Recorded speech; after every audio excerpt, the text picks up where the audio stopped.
One of the most asked questions you see on the 4Runner forums and Facebook groups is what is the biggest tire size I can fit on my 5th gen 4Runner?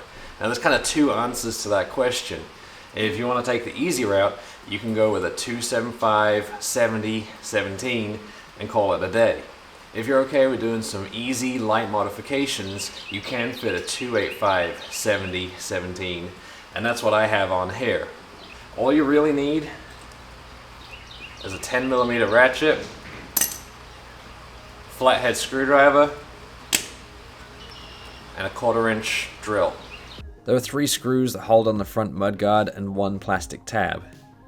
Use your 10mm ratchet to remove each of the screws and a flathead screwdriver to remove the plastic tab. The mudguard will just pull off and you can reinsert each of the 3 screws. It was really the front fender liner that needed the most work because that's where the tires rubbed the most at full lock, so what you'll need to do is push it forward. You can get about 1 to 2 inches additional clearance for the tires. To do this, you'll need to remove the 2 screws from the bottom of the front of the fender liner using the 10mm ratchet. Once the screws are removed, push the fender liner as far forward as you can and then mark on the fender liner using a Sharpie where the hole for the screw lines up. Get your 1/4" drill bit and drill a new hole on the fender liner where you marked.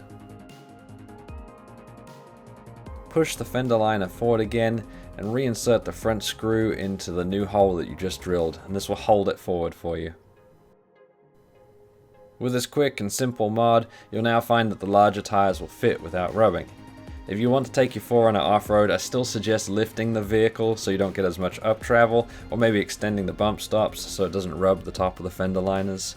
If this is something you're going to do, consider subscribing to my channel. You can watch the 3-inch lift install and some of my off-roading videos.